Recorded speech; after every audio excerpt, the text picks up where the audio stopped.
In this video, I'm going to show you how to delete your Gmail account. So go to myaccount.google.com and then on the left side, click on Data and Privacy.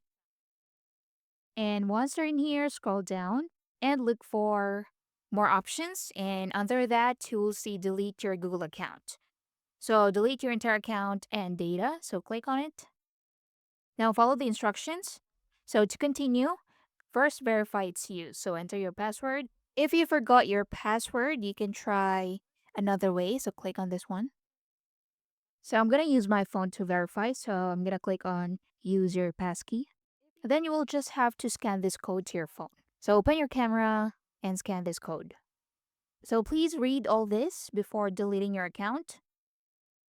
And down here, just check this box. So yes, I acknowledge, and yes, I want to permanently delete this Google account and all its data. And once done, click on delete account. And that's basically it. Thanks for watching.